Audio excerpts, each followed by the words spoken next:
이제 2시가 되는 것 같은데 2시부터 해보죠. 내가 시계를 저기 딱 보면서 1시간을 진행을 하겠습니다. 그런 와중에 CTS 또 가시고 싶으면 가시고 그렇게 하십시오. 저는 그냥 그게 관계없이 그렇게 하겠습니다. 자, 제가 잠시 기도하고 시작하겠습니다.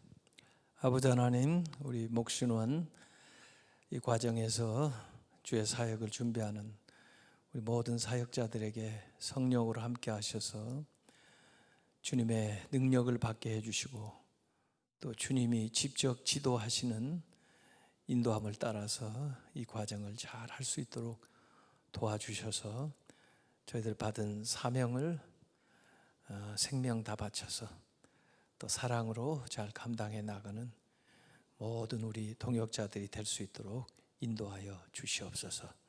오늘 유튜브를 통해서 저희들이 이렇게 강의를 나누지만은 이 가운데 함께 하셔서 성령이 시간과 공간을 초월해서 함께 하시는 귀한 역사를 경험할 수 있도록 인도하여 주시옵소서.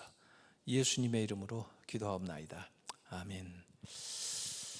네, 오늘 이렇게 강의를 통해서 만나게 되었는데요. 저는 요사이에 이렇게 인사를 합니다. 힘내세요. 힘내세요. 힘내세요. 코로나19가 사실 많은 어려움을 가지고 왔지만은 어떻게 대처하느냐에 따라서 좋은 기회도 될 수 있다고 저는 생각을 합니다. 더구나 우리가 이렇게 많은 대가를 지불하고 있는데 이걸 낭비할 수는 없다.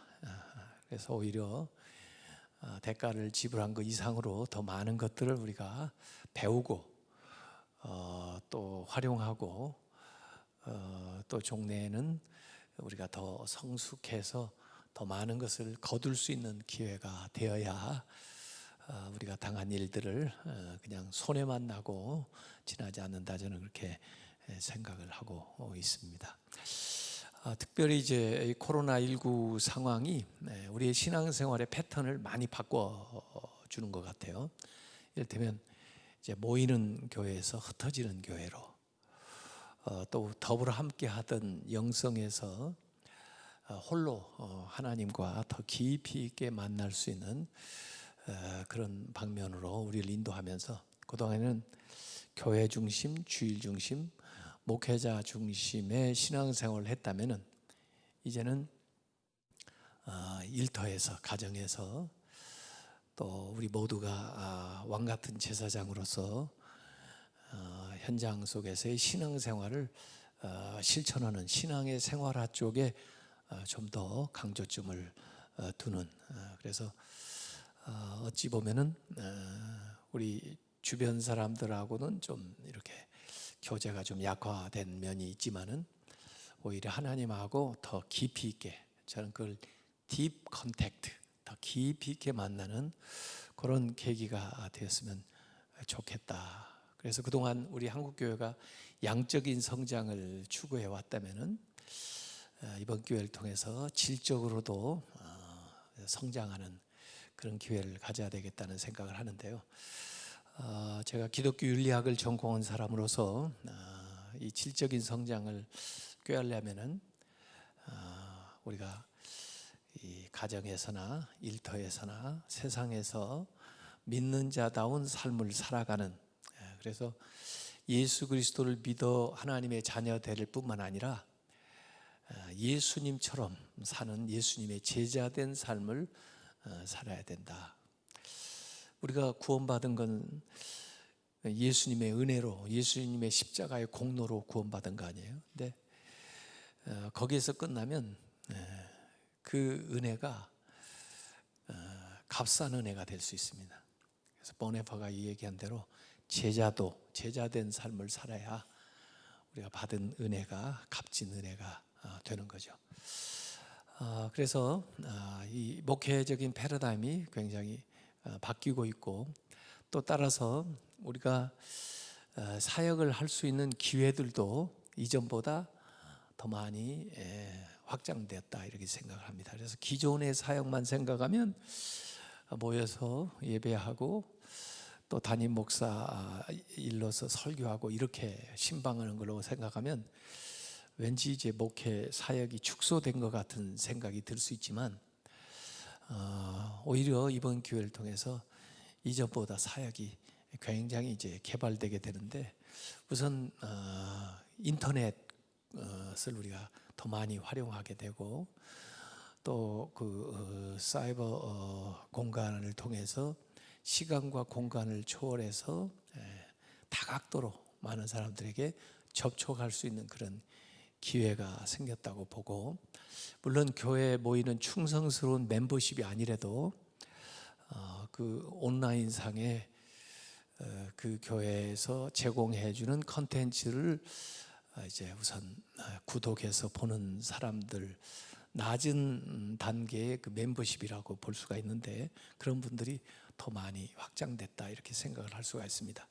예를 들면 저희 교회도 코로나19 이전에는 물론 온라인으로도 예배를 송출을 했는데 주로 이제 병원에 계시거나 출장 중에 있거나 뭐 이런 분들이 그걸 보시고 해서 그 유튜브로 이 교회 이 구독하신 분들이 한 1,500명 정도밖에 안 됐어요. 우리 교인 숫자에 비해서도 훨씬 적은 숫자가 참여했는데, 이 코로나19 상황을 지나면서 지난 한 6개월 동안 이제 한 8,400명 정도로 이렇게 이 구독자가 늘어날 정도로 더 많은 사람들에게 우리가 하는 일들이 알려지게 되고, 또 이 교회에 직접 오지 않고도 더 많은 사람들이 여기에서 일어나는 일을 주목하고 보게 됐다, 이런 긍정적인 효과도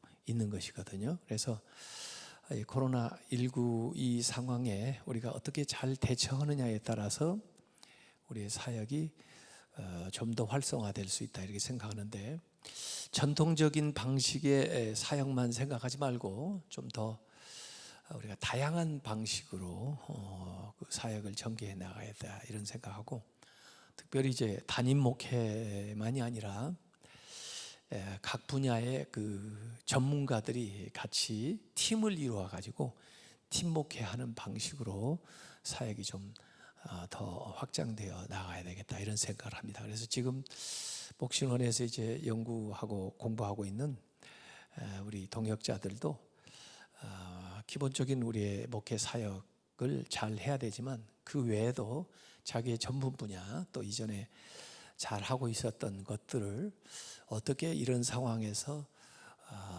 응용하고 활용해서 우리의 사역의 폭을 더 넓혀 나갈 수 있겠나 하는 것들을 이번에 좀 더 연구를 하고 준비를 하면 좋을 것 같아요. 그래서 지금 갈수록 이제 큰 교회도 좀 어려워지고요, 공간의 제약 때문에.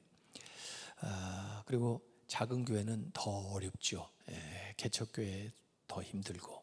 그래서 이제 교회가 안전하다는 인식을 줘야 되고, 그래서 교인들이 마음 놓고 교회에 와서 예배드릴 수 있는 환경을 마련해 주지 않으면 점점 이제 모이는 것이 어려운 그런 상황으로 가고, 목회자 한 사람으로서 모든 사람들 교인하기도 목회하기도 힘들고, 각 개인이 자기 신앙을 잘 이끌어 나아갈 수 있도록 목회자는 어떤 의미에서 코칭을 해주는 그런 역할로 우리가 나가야 되기 때문에 이전에 생각하던 사역과 지금 우리가 하고 앞으로 전개해야 될 사역은 굉장히 본질에 있어서는 같아도 접근 방식이나 실행하는 방식에서는 달라져야 된다 이런 거죠. 사실 이게 앞으로 10년, 20년에 걸쳐서 변화되어야 될 것을 우리가 압축해 가지고 지금 6, 7개월에 경험을 하고 있다 보니까 준비도 제대로 안 된 상황에서 좀 어렵지만은 결국 이 길로 갈 수밖에 없다. 그래서 다시 옛날 같은 그런 상황으로 돌아갈 수 있으리라 이렇게 장담할 수도 없고, 또 그렇게 기다릴 수도 없고, 이 코로나와 함께 우리가 새로운 목회 방식을 개발해서 나가야 되겠다 이런 생각을 합니다. 그중에 제가 이제 기독교 윤리학을 공부하고 가르치는 사람으로서 생각하는 게 뭐냐면 생태계에 대한 생각을 우리가 좀 해야 된다. 그래서 저는 이걸 녹색 윤리라고 얘기를 하고 녹색 은총이라고 얘기하는데, 우리가 원래 오리지널 이 창세기 에덴 동산에서 하나님한테 받은 은혜는 녹색 은총이죠.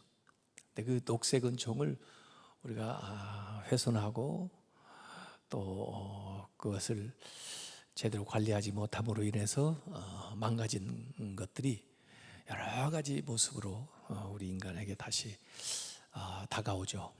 자, 그런 것들이 죄의 현상이고 또 자연의 재해고 이런 것들인데, 예수 그리스도께서 십자가에 못 박혀 돌아가심으로써 적색 은총을 통해서 우리가 구속 구원을 받지만 그 적색 은총뿐 아니라 녹색 은총도 회복을 해야 된다.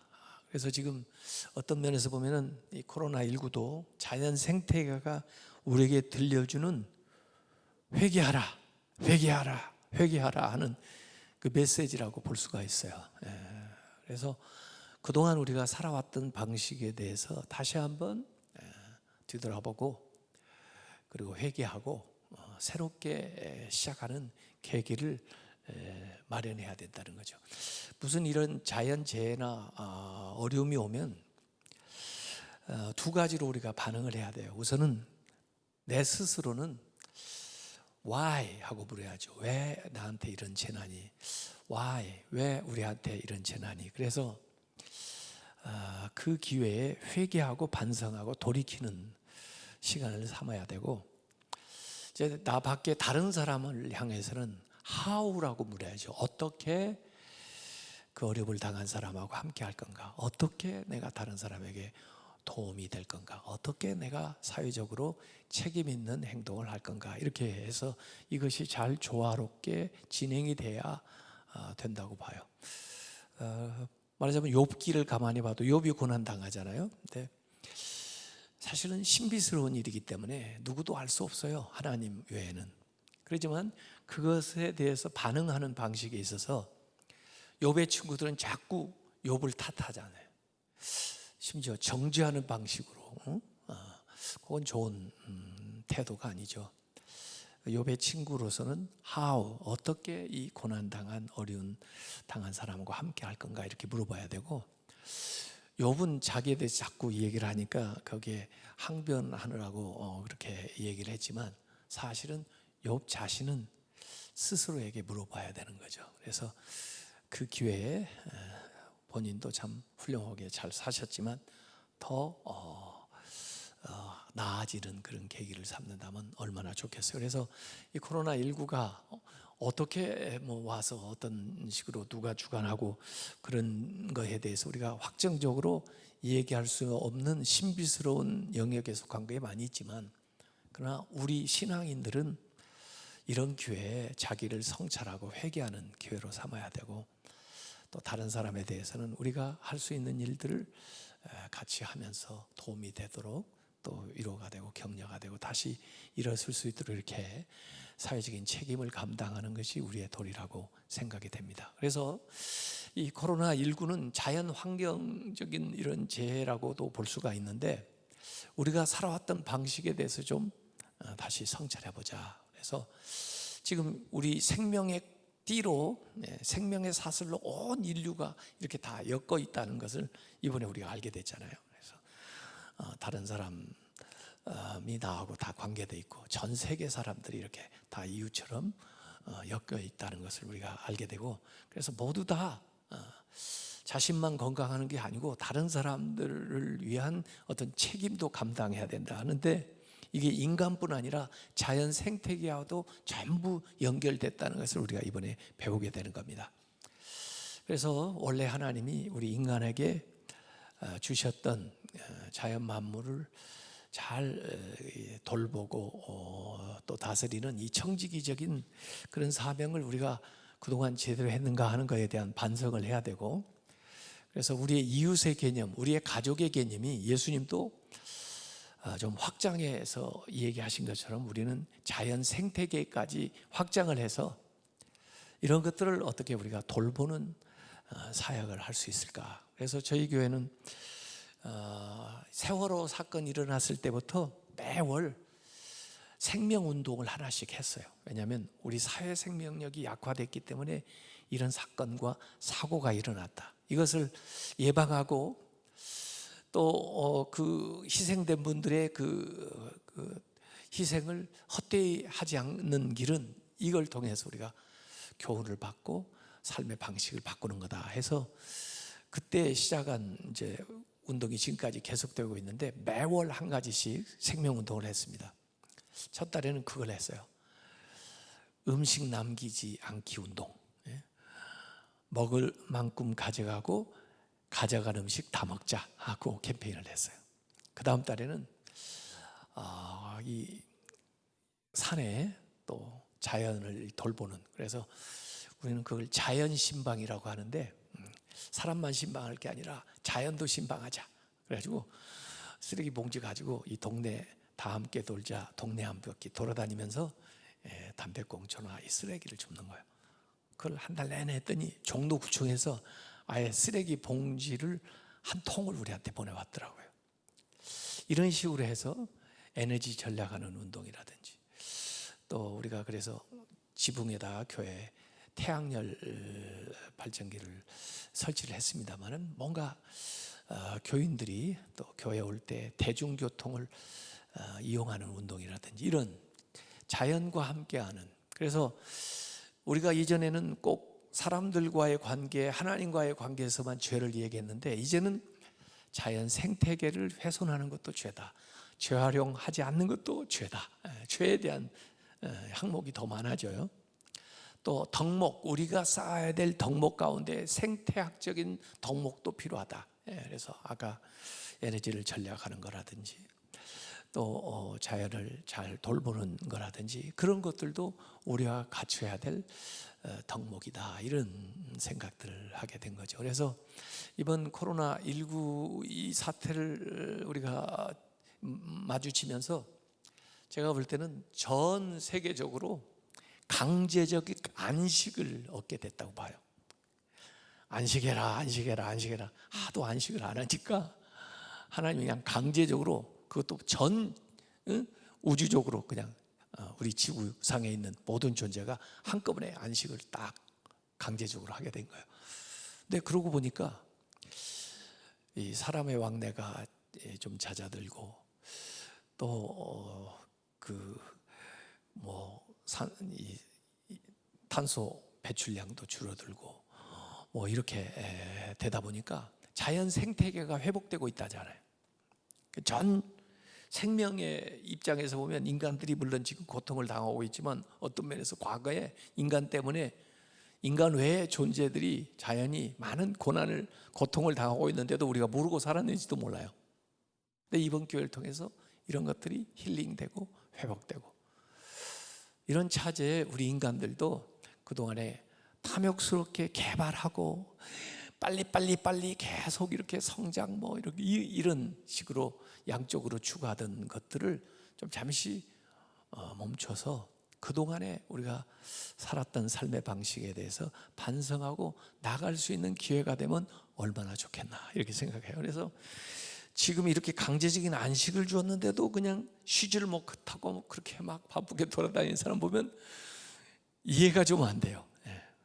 그래서 이런 때는 좀 조용히 묵상하는 시간도 갖고 그동안 읽지 못한 책도 좀 앉아서 읽고 또 하나님과 깊이 있게 만나는 그런 계기를 좀 만들어 갔으면 얼마나 좋겠나, 이런 생각을 좀 하게 되는 거죠. 그래서 저도 어떻게 보니까 그냥 할 일들이 많아가지고 이렇게 돌아다니고 그랬는데 요새 너무 좋은 거예요. 그래서 꼭 필요한 일만 하고, 그러지 않을 때는 하나님이 나한테 안식을 주셨다 하고 이제 안식을 하고, 그 다음에 삶의 우선순위를 한번 이렇게 점검해 보는 겁니다. 제가 교우들에게 얘기를 합니다. 교회는 안전하다. 그리고 코로나 시작했을 때부터 저는 우리 교단에 또 동역자들에게 그런 얘기했어요. 안전한 예배 환경 만들기 캠페인을 교회에서부터 벌리자. 그래서 교인들에게 예배가 안전하다는 인식을 심어줘야 교인들이 오지. 요새는 교회에서 얘기하는 것보다 신문에서 방송에서 얘기하는 걸 더 교인들이 믿어요. 그리고 마치 교회는 불안한 곳인 것처럼 그렇게 생각하는데 사실 그렇지 않잖아요. 그리고 교단 내에서도 제가 지금 교회 환경이 좀 안전한 예배 드리기 어려운 그 교회들은 총회에 신청을 하라고 그랬어요. 지방회별로 신청을 받아서 총회에 얘기해달라. 그러면 총회에서 실사를 해가지고 그 교인들이 안전하게 예배 드릴 수 있는 환경을 만드는 데 필요한 물품, 필요한 지원을 해드리겠다. 이렇게 지금 하고 있는 겁니다. 그래서 우선적으로 우리가 안전한 예배 환경을 만들어야 되고, 교인들로부터 시작해서 사회 사람들에게 교회는 안전하다는 인식을 계속해서 확산시키지 않으면 교회를 떠났던 사람들이 교회에 돌아오기가 참 어렵다, 이런 생각을 해요. 그리고 제가 우리 교회는 한 60% 정도가 이 오프라인에 모여서 예배를 하고 한 40% 정도가 이제 그 이상이 온라인으로 지금 참여를 하고 있는 실정인데, 제가 교인들에게 얘기를 합니다. 당신의 우선순위가 뭐요? 우선순위로부터 할 일들을 한번 계획을 해봐라. 나는 예배가 제일 우선해야 된다고 봐요. 그게 교회 안에서 드려지는 예배든 가정에서 드려지는 예배든 온라인으로 드리는 예배든 하여간 예배, 그의 나라와 그 의를 구하는 것부터 시작해야 된다고 보는데, 예배를 정말 예배답게 드리려면 어떻게 돼요?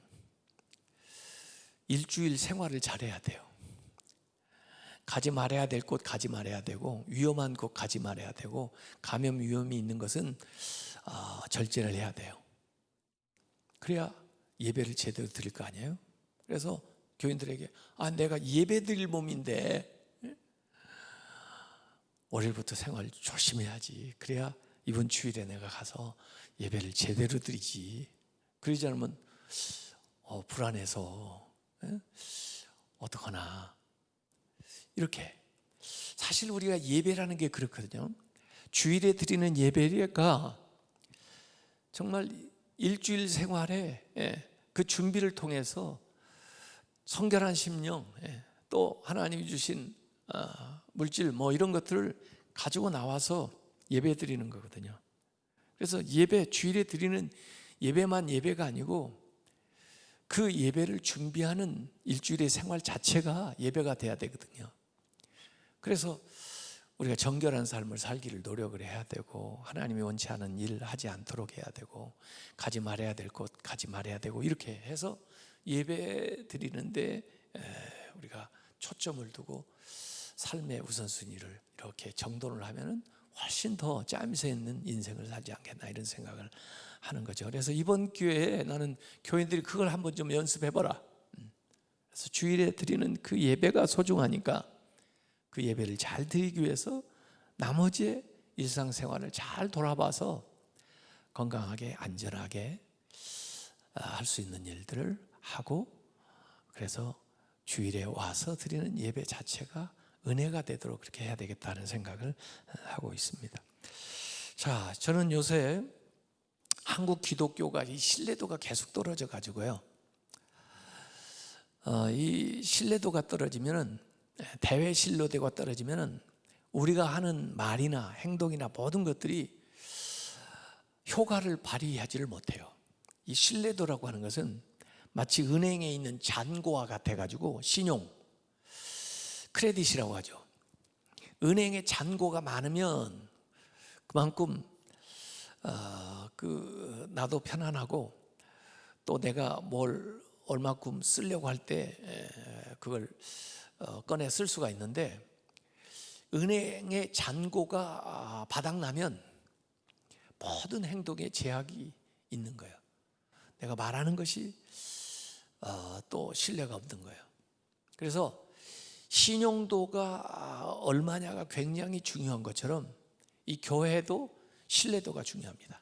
목사가 설교를 잘해야 된다고 생각하지만 말을 잘한다고 설교가 되는 게 아니에요. 평소에 교인들과의 관계성 속에서 신뢰도가 얼마나 쌓였느냐에 따라서 내가 하는 말이 힘을 발휘하는 거예요. 소위 말빨이 쓰는 거예요. 설교빨이 쓰는 거예요. 근데 신뢰도가 바닥나면 아무리 좋은 말을 해도 부도나는 거예요. 역할을 못하는 거예요. 지금 한국 교회가 이 신뢰도에 문제가 있습니다. 그래서 교인들 가운데 이탈하는 사람도 많고 교인이 아닌 사람들이 들어오는 율도 점점 적어지는 거죠. 그래서 앞으로 우리가 신뢰도를 회복해야 된다. 그러려면 우리 목회자들부터 좀 달라져야 된다, 이런 생각을 하는 거죠.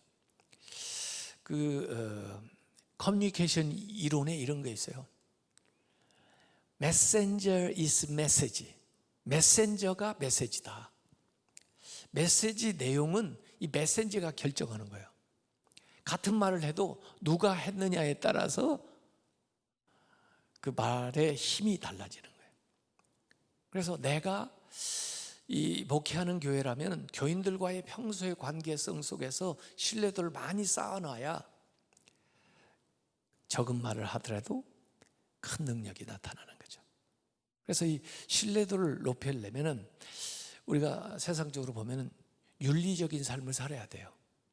그래서 제가 이제 교단 총회장이 되면서 우리 한성연 한국 성결교회 연합이 있는데 우리 기성, 예성, 나성 나사의 성결교 그 총회에서 제가 대표 회장이 금년 됐거든요. 금년에 제안한 게 있습니다. 뭐냐면 사회 책임 분과를 만들자. 사회 책임 분과는 사회 재반 문제에 대해서 이 성결 교단의 입장을 발표하는, 이번에 포괄적 차별금지법이라든지 이런 거, 이런 사회 문제에 대해서 우리 성결교회 입장에서는 어떤 의견을 피력하는가 하는 것을 거기서 연구해서 그때그때 발표를 하자 그러면서 그 사회 책임 분과에 제가 1년 과제를 드렸습니다. 그게 뭐냐면 목회자 윤리 규정을 만들자 그랬어요. 그래서 우리 성결 교단의 목회자들은 이런 윤리 규정을 가지고 있습니다. 그래서 제정을 해가지고 각 교단이 공히 같이 쓰도록 하자. 개인 윤리도 있고요, 또 동역자 간의 윤리도 있고요, 교회 안에서의 윤리도 있고요, 또 대사회적인 이런 해서 나름의 우리의 윤리 규정을 가지고 나가자 해서 지금 작업을 하고 있는데요. 이런 모든 것들이 우리 목회자들이 변하지 않으면 안 되겠다. 대부분의 교회 문제는 목회자들의 문제 아니에요. 그래서 제가 하나님 앞에 기도하면서 우리 한국 교회가 또 우리 목회자들이 앞장서서 한 7가지 정도의 이 회개를 해야 되겠다. 저는 그걸 한국 교회의 치명적인 7가지 죄, deadly 7 sins, 7가지 회개해야 될 죄, 이렇게 얘기하고 있습니다. 근데 그 가운데 이제 첫 번째가 뭐냐면요, 영적 남용을 회개해야 된다. 영어로 말하면 spiritual abuse예요. abuse, F-A-B, use, 잘못 쓰는 거죠. spiritual power, 영역을 잘못 쓰는 거예요. 영역을 잘못 쓰는 사람들이 대표적으로 뭐죠? 이단들이죠. 이단, 사이비들. 이단 사이비들은 사람들을 착취하는데 그 영역을 씁니다. 굉장히 두려움을 주어가지고 그들을 조종을 하죠. 통제하죠. 그 안에는 율법주의도 들어있고 자기만 특별하다는, 특별한 은사를 받았던 엘리트주의도 있고요. 이런 식으로 해가지고 거기에 이제 자기의 권위로 사람들을 억압하는 이 영적 남용이 있습니다. 세상에 권력 남용하는 거 많이 들어보셨죠? 성적으로 남용하는 것도 많이 들어보셨죠? 그런데 이 믿는 사람들은 특별히 목회자가 영적인 파워가 있다고 믿습니다. 그래서 목회자가 말하는 거, 목회자가 그들을 대하는 거, 이것들이 믿음 생활하는 사람들에게는 많은 영향을 미치기 마련이에요. 그런데 그 하나님이 주신 영역을 자기의 목적을 위해서 남용하는 자들이 있는데, 그들이 뭐 이만희만 그런 게 아니죠. 기존 전통 교회 안에서도 그런 사람들이 있습니다. 이번에 코로나19를 가만히 보면서 어찌 보면은 그런 현상이 우리한테 딱 이렇게 보여요. 보이게 됐어요. 영적으로 남용하는 그 공동체가 이런 사회적인 문제들을 유발하고 있구나 하는 것을 사람들이 알게 됐어요, 이번에요. 그래서 신천지뿐 아니라 사이비성이 있는 어떤 공동체들도 우리가 사람들이 이렇게 관찰 대상이 되고 있다고요, 이게. 그래서 우리 안에 영적 남용에 대한 유혹이 있습니다. 내가 영역이 있다고 해서 이제 잘 믿으려고 하는, 또 순종하는 또 신자들을 자기의 어떤 뜻으로 조종하기 위해서 설교를 통해서나 어떤 권위를 통해서나 또 어떤 다른 것들을 조작을 해서 그들에게 신체적으로나 경제적으로나 영적으로 좋지 않은 영향을 미치는 것이 바로 영적 남용이에요. 그래서 우리 한국교회가 그런 일이 없었는가 하는 걸 회개해야 되고, 우리도 내 안에도 그런 요소가 없는가를 이번에 좀 철저하게 회개하고 나가야 됩니다. 그러지 않으면 하나님이 주신 은사를 잘못 쓰는 거예요. 아주 나쁘게 쓰는 거예요. 그래서 설교할 때도 자기의 의견을 합리화하고 사람을 조정하기 위해서 하나님 말씀을 그렇게 사사롭게 인용을 하고 자의적으로 해석하는 이런 것들도 영적 남용의 일면이라고 볼 수가 있습니다. 두 번째는 저는 공의 사유화도 회개해야 된다. 하나님은 공이신데 교회도 공적인 교회의 공공성을 우리가 생각을 해야 되는데, 이걸 사유화하는 경향이 있습니다. 특별히 이제 물론 개척교회부터 교회를 시작하다 보니까 자기의 재산을 다 들여서 이렇게, 사실 뭐 어떤 분들은 제대로 사례금도 못 받으면서 이제 사역을 하시다 보니까 이 경계가 모호해지는 거예요. 공사가 모호해지는 거예요. 이 시간의 경계도 모호하고 물질의 경계도 모호하고 인간적으로도 이렇게 교인들하고 친밀하게 지내다 보니까 이 인간관계의 그 경계선도 모호해져요. 거기에서 많은 문제가 생깁니다. 공을 사유하는 문제가 생겨요. 그래서 심리적으로 좀 친밀한 관계가 그 육체적으로 잘못된 성적인 잘못으로 빠지기도 하고요. 또 공금을 유용하거나 공적인 시간을 자기의 일을 위해서 쓰거나 이런 일들이 우리 안에 일어납니다. 그래서 교회에서 카피하는 그 종이 하나도 잘 생각을 해봐야 돼요. 이게 진짜 공적인 것인가 사적인 건가. 제가 미국에서도 목회를 미국 교회 큰 한 2,000여 명 모이는 교회에서 부목으로 일을 했었는데, 거기는요 자동차 쓰는 것도 전부 기록을 해요. 오늘 어디에서 어디 갔다 가지고 사적으로 쓴 것은 또 자기가 어디 간 거, 공적으로 쓴 거 다 기록을 해요. 그래서 그 마일리지 얼마만큼 한 달에 달렸는가 해서 거기에 대한 비용을 제 교회에서 주는 겁니다. 사적으로 쓴 건 자기가 쓰는 거예요. 전화를 하는 것도 그 당시에 전화를 하면요 다 기록을 해요. 교회 전화를 쓰지만 자기 용도로 썼던 것도 거기다 기록을 해요. 그건 자기가 부담을 해야 되는 거죠. 이 공을 사유하는 일들이 우리가 자꾸 비일비재 이렇게 되다 보니까 나중에 은퇴할 때쯤 돼가지고 그 재산을 사적으로 처리하는 일들도 벌어지고, 또 우리가 교회를 세습했다 뭐 이런 일들도 전부 거기에서 나오는 현상 중에 하나라고 볼 수가 있는 거죠. 그래서 공의 사유화를 우리가 회개하지 않으면 안 된다. 사실 죄라는 게 뭐냐면 공적인 것을 사유하는 것에서 죄가 오는 거예요.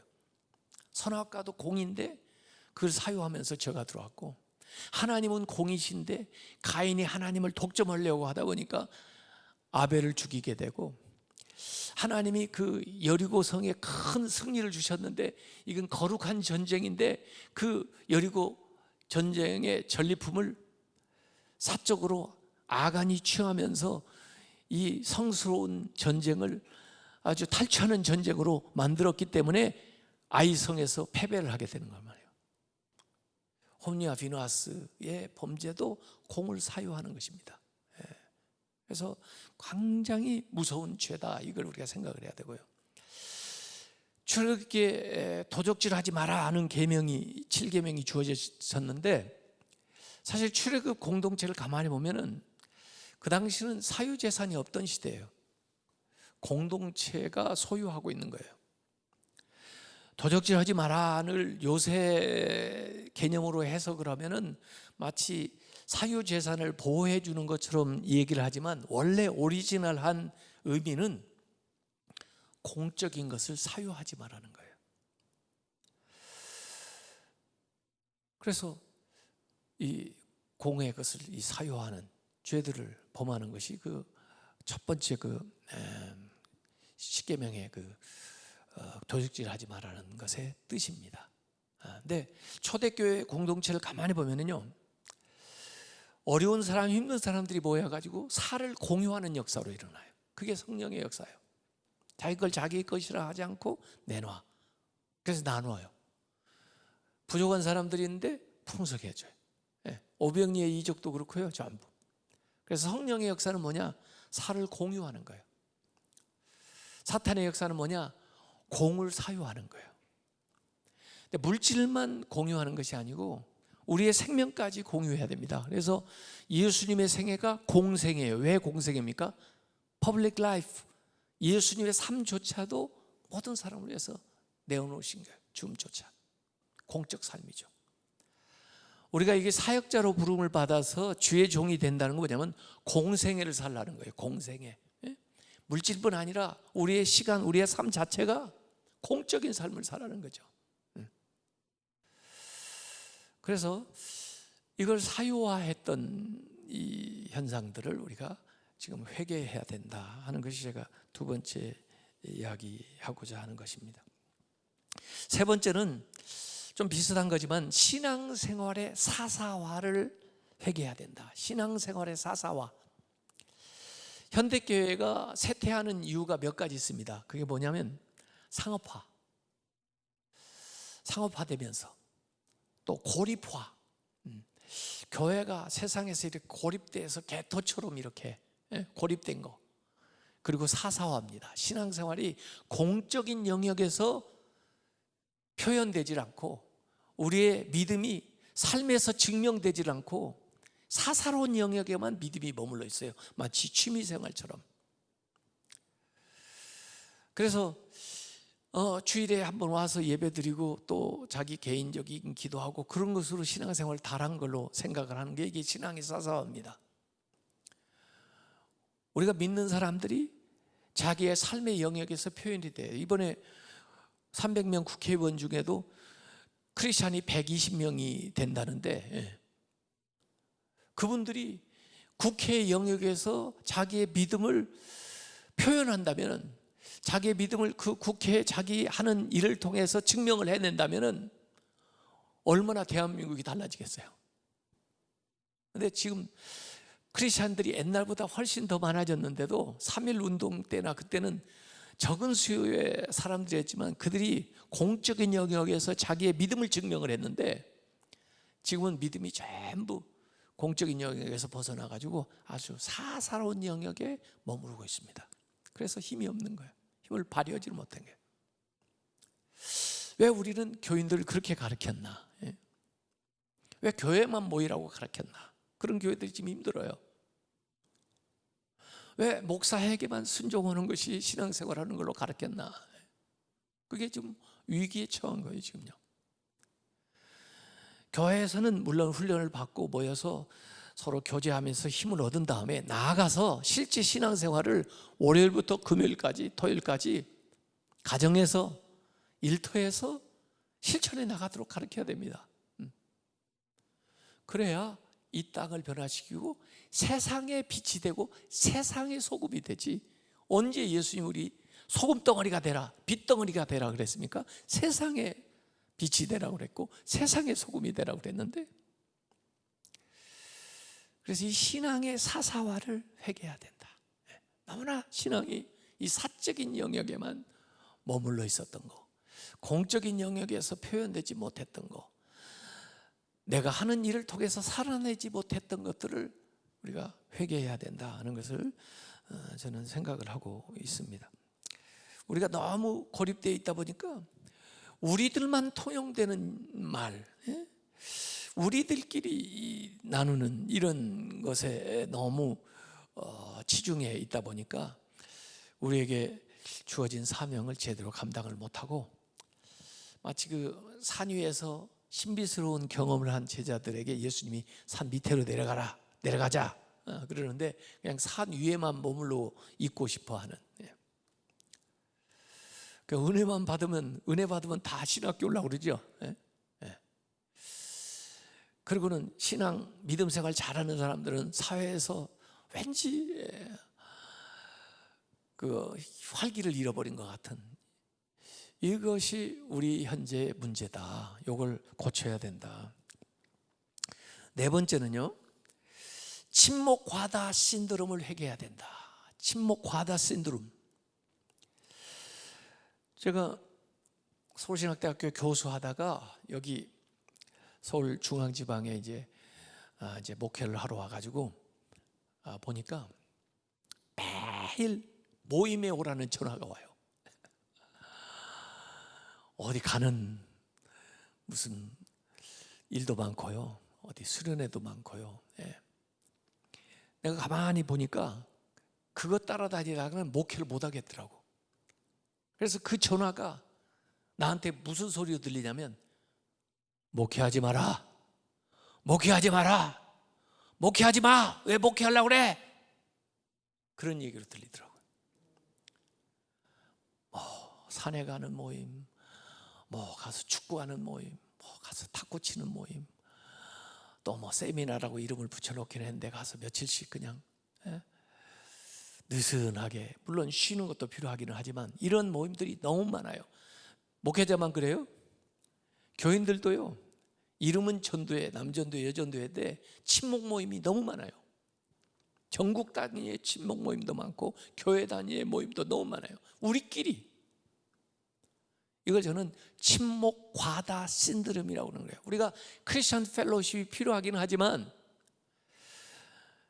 주님을 중심으로 해서 사귀고 힘을 얻어서 나아가서 세상을 변화시키기 위한 것이지 우리끼리 모이기 위한 모임이 아니라, 그런데 우리의 시간과 물질을 우리끼리 앉아서 침묵하는데, 행사하는데 너무 많이 썼어요. 한번 생각을 보시죠.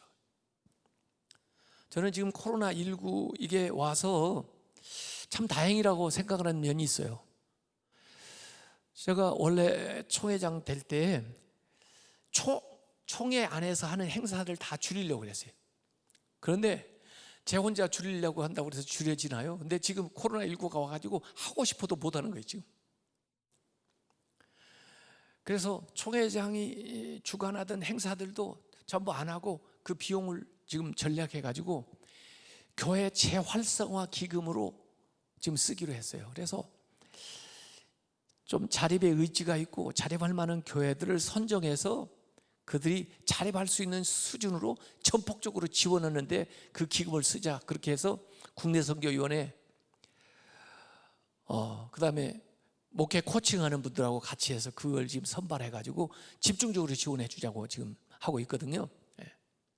그리고 사실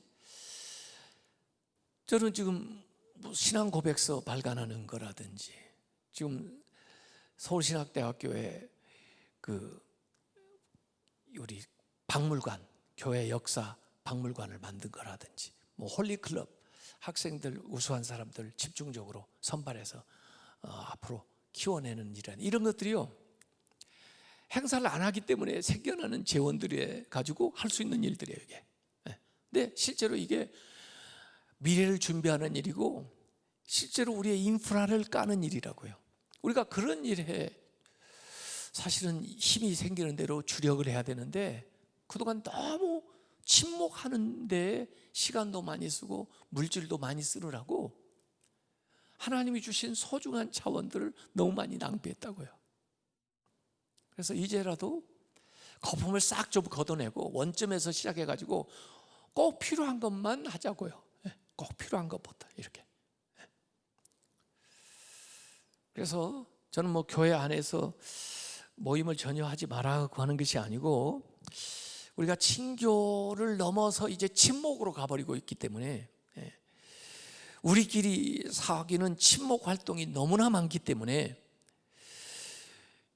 그동안 정말 우리가 허비했던 것들을 다시 한번 반성하고 본질적인 크리스천 펠로십을 우리가 돌아가 가지고 전도하는 데 주력하면서 또 그 힘을 얻기 위해서 우리가 코이노니아를 하는 그런 방식으로 나가야 된다.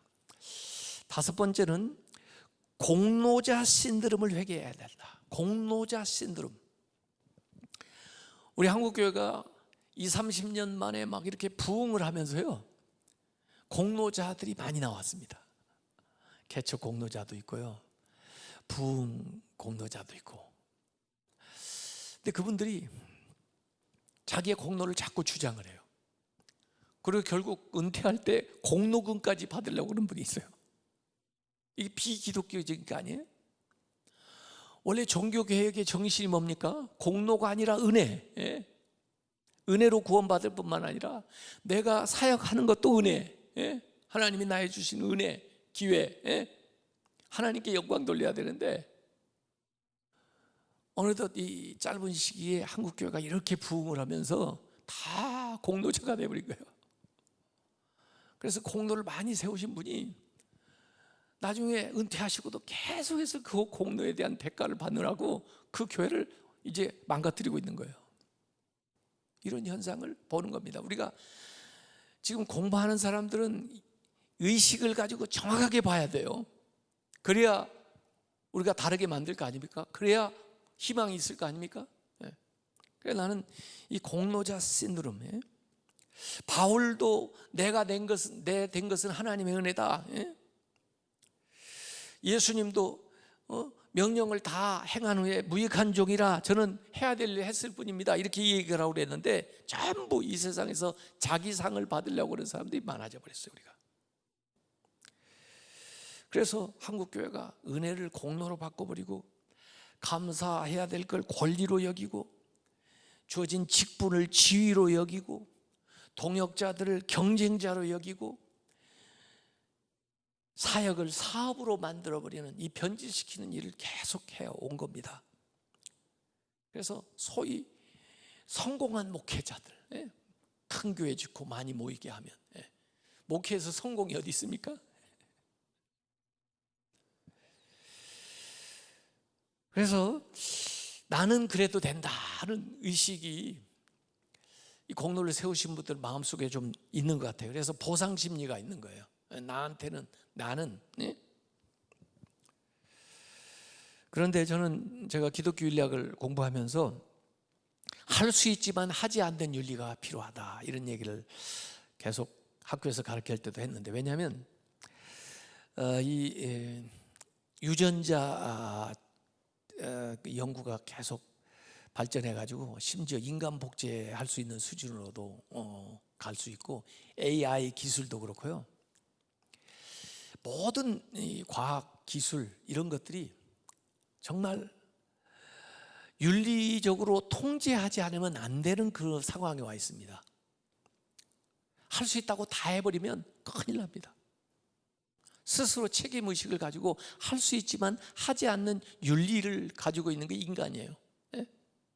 그런 성숙한 의식이 있어야 돼요. 내려놓을 줄 알아야 돼요. 제가 학교에서 교수하다가 여기 중앙교회 담임 목사로 오니까 저에게 주어진 권한이 많아요. 재정적인 거, 인사에 대한 거 많아요. 제가 요구만 하면은 해줄 수 있는 것도 많아요. 엄청난 유혹이거든요. 이 예수님이 그 시험 받으실 때 그 세 가지가 다 뭐예요? 돌을 떡으로 만들어 봐라. 저한테는 유혹이 안 되지만 예수님한테 왜 유혹이 돼요? 예수님은 얼마든지 원하기만 하면 돌을 떡으로 만들 수가 있어요. 그럼 그 시험은 뭐예요? 할 수 있지만 하지 않는 거예요. 그 능력을 자기를 위해서 쓰지 않는 거예요.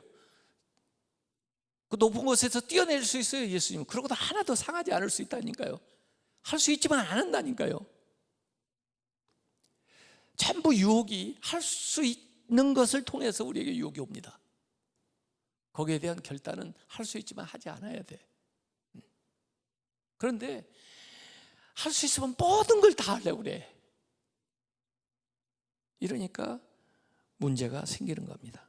그래서 바울은 고린도전서 6장 12절에도 그런 얘기했어요.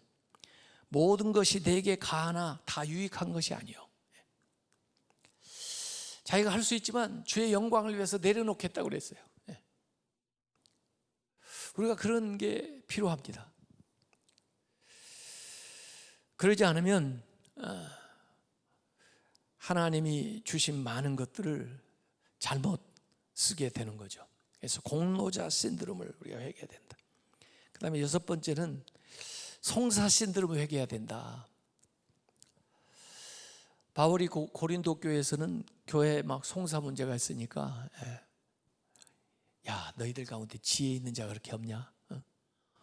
야, 오히려 네가 그냥 손해나고 말아라, 이렇게까지 얘기를 했는데, 오늘날 교인들이 교회 문제 가지고 일반 법정에 가서 소송하는 일이 잦습니다.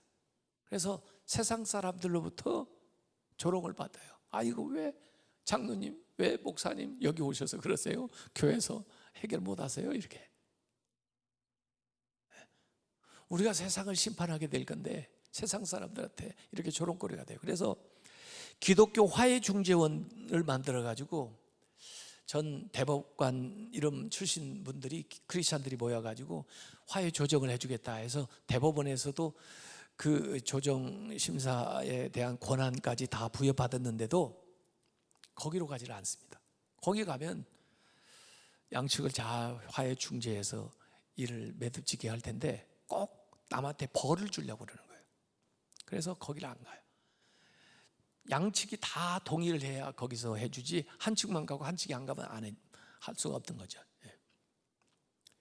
그래서 지금 법정 비용을 한국 교회 교단이 엄청나게 지불하고 있습니다. 그 돈이 뭐예요? 다 헌금인데. 저는 이걸 송사 신드롬이라고 얘기하는 거죠. 참, 그래서 교회 안에서 권면하기도 힘들고 말이에요. 교단 안에서 중재하는 것도 참 힘듭니다. 송사 신드롬. 마지막 7번째는 무례한 기독교를 회개해야 된다. 무례한 기독교. 한국 교회가 건물도 커지고 사람들도 많이 모이고 또 크리스천 가운데 귀한 분들도 많이 나오다 보니까 어느덧 이렇게 좀 교만해졌나 봐요. 가지고 세상 사람들이 교회를 오만하다고 그래요. 왜 우리는 이 진리를 표현하는 데 있어서 좀 더 공손하게 겸손하게 표현을 못하고 마치 옛날에 십자군 전쟁을 하던 식으로 말해요. 복을 받든지 칼을 받더라, 이런 식으로 해. 기독교의 미덕은 하스피탈리티, 환대하고 그들을 이렇게 맞이해 주는 건데, 우리가 진리가 있다고 하는 확신 때문에 그런지 다른 사람들에게 너무나 무례하게 우리가 믿고 있는 바를 표현하는 경우가 있어요. 물론 우리 가지고 있는 그 진리에 대한 확신이 참 중요합니다.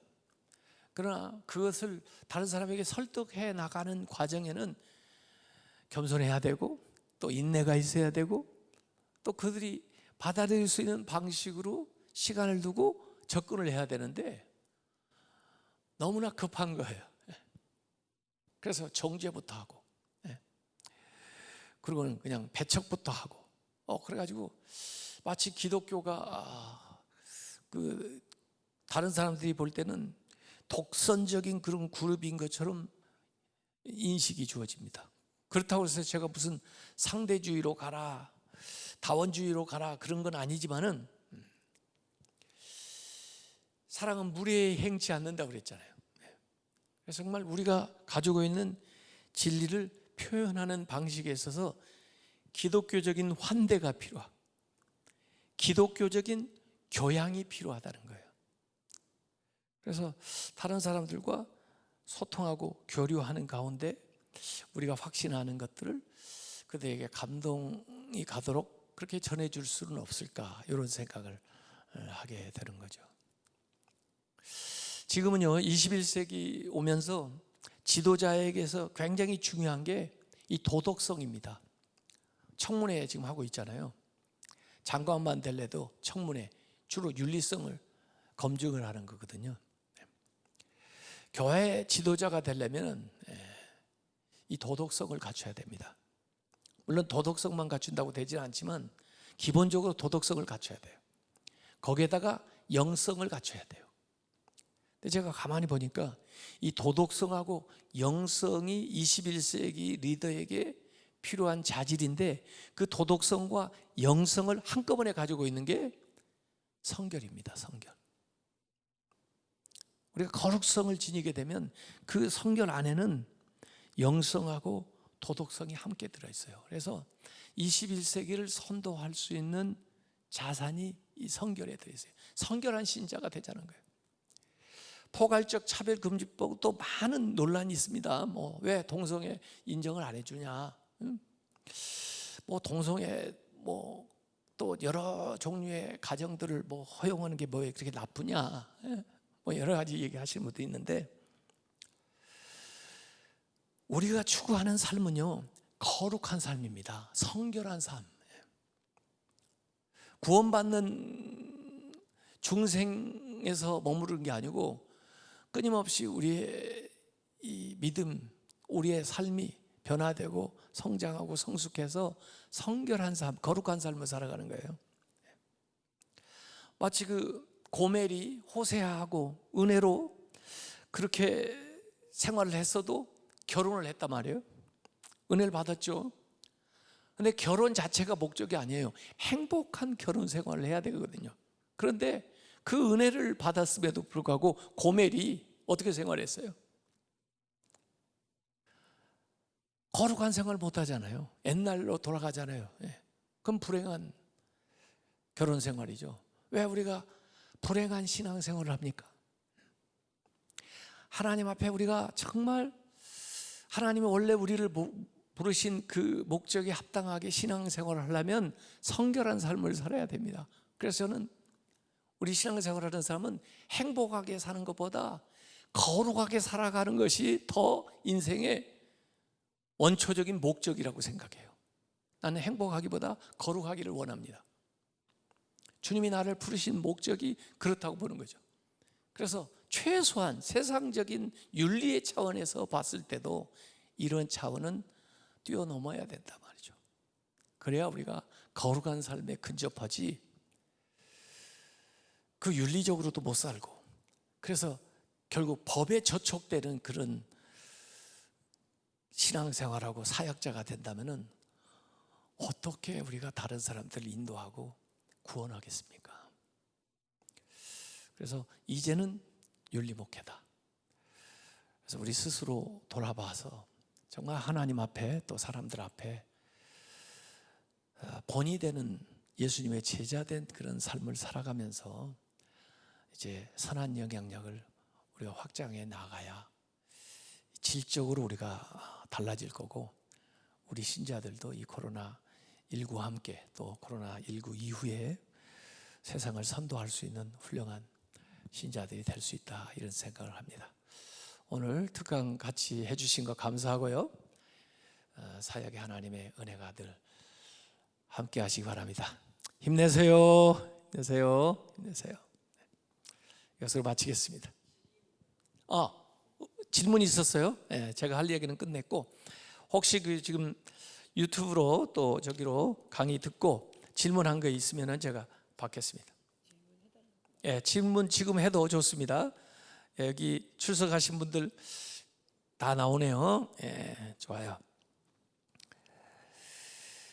최인영 씨 잘 듣고 있다고도 하고 그랬는데 혹시 질문 있으면 한번 정정미 씨 위기가 기회가 된다고 주님과 임마누엘 하면서 승리하세요 그랬어요.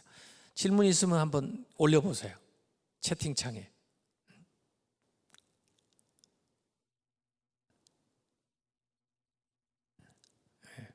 질문 올라오는 거 없는데요?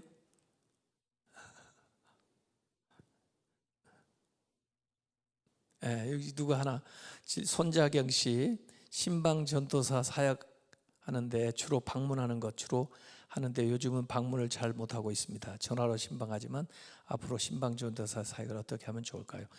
네, 저는요 우리 교회 지금 문고리 신방이라는 거 합니다. 그래서 연로하신 분들에게 가져다 드릴 것을 이렇게 봉지에다가 싸가지고 문고리에다 걸어놓고 전화를 해요.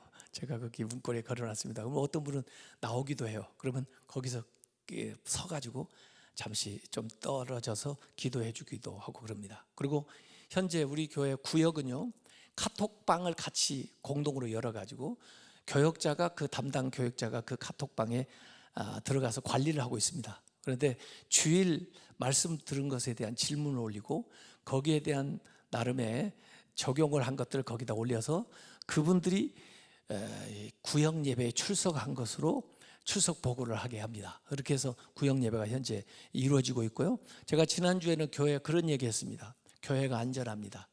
소그룹 모임 교회 와서 하세요. 그래서 미리 교회에 알려주시면 그 장소를 잘 준비해드리고 또 참석하는 분들 열 체크부터 다 해서 또 마스크 쓰고 잘 하시는지 감독해드리고 음료수 한 병씩 드리겠습니다. 그래서 교회에서 구역 예배 모시고도 있습니다. 자, 질문. 김민숙 전도사는 귀한 강의 진심으로 감사드립니다. 코로나 시기에 전도 영역 부분에 대해 말씀드립니다. 말씀 부탁드립니다. 전도 지금 힘들잖아요. 공격적으로 나가서 전도하기가 좀 힘듭니다. 요새 이제 줌이라든지 뭐 이런 걸 통해서 하는데 제가 이제 효율적이라고 생각하는 거 하나는 좋은 영상물 같은 거 이런 것들을 너무 귀찮게 하면 안 되지만 좋은 거 있으면 같이 나누고 보내주는 방식도 있겠고요. 우선 좀 자기 교회에서 운영하는 것이라든지 이런데 어느 정도 소속될 수 있도록 해주는 게 필요하다고 봅니다. 옛날 전도 방식은 개인에 찾아가 가지고 그들을 이제 복음을 제시해서 영접하게끔 해서 하나님 앞에 이제 데려오고 나오고 그랬는데 지금은 느슨한 공동체라도 믿는 사람들의 그 모임에 좀 소속감을 가질 수 있도록 어떻게든지 엮어주는 게 우선 필요하고요. 그렇다고 물론 신자가 된 거 아니죠. 그러나 그 관계성 속에서 점진적으로 뭔가 스며들기 시작해서 결국 핵심으로 올 수 있도록 그런 방식이 지금 필요하다고 생각을 하고 있어요. 네, 뭐 만남이 어려운 상황이므로 부지런히 비대면 만남이 있을 것 같습니다. 뭐 이런 식으로 전부 해놓았네요. 특별한 질문은 없는 것 같습니다. 그리고 제가 뭐 목회를 하고는 있지만 모든 면들을 다 아는 것도 아니고 목회 상황이 전부 다 다르기 때문에요. 지금은 그걸 생각을 해야 돼요. 목회를 제대로 하려면 자기 지역 사회를 잘 생각해야 돼요. 내 교회가 속해 있는 지역 사회가 어디 있는가 그걸 잘 파악을 해야 돼요.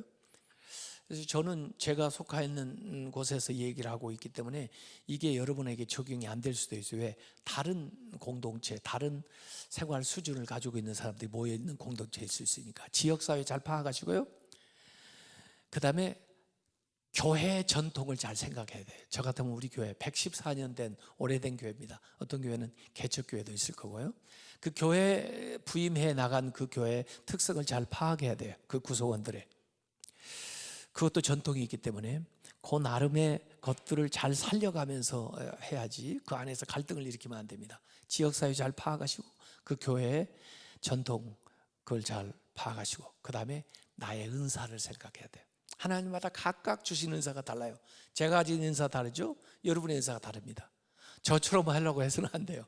여러분이 돼야죠. 그래서 자기가 잘할 수 있는 은사를 가지고 해야 됩니다. 그리고 그걸 자꾸 개발해 보세요.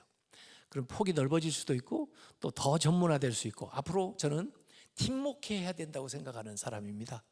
그래서 우리가 여러 사람이 같이 모여서 팀을 이루어 가지고 전문적인 사역을 해야 된다. 그러려면 각자 전문 분야가 있어야 돼요. 그래서 나름대로 그걸 개발해 가지고 힘을 모아서 해 나갔으면 좋겠습니다. 제가 기도하고 마치겠습니다. 아버지 하나님, 우리 목신원 지금 대학원 과정을 공부하면서 또 사역을 하고 있는 분들이 있습니다. 하나님께서 지혜를 주셔서 이 어려운 시기에도 잘 사역을 이끌어 나아갈 수 있게 해주시고 하나님께도 인정받고 사람들에게도 인정받는 일꾼 될 수 있도록 주님께서 저희들 이끌어 주시옵소서. 항상 건강 주시고 또 우리의 목양하는 모든 사역, 우리 교회에 안전함 주셔서 교인들이 교회에 올 때마다 평안하게 올 수 있도록 인도하여 주시옵소서. 예수님의 이름으로 기도하옵나이다. 아멘.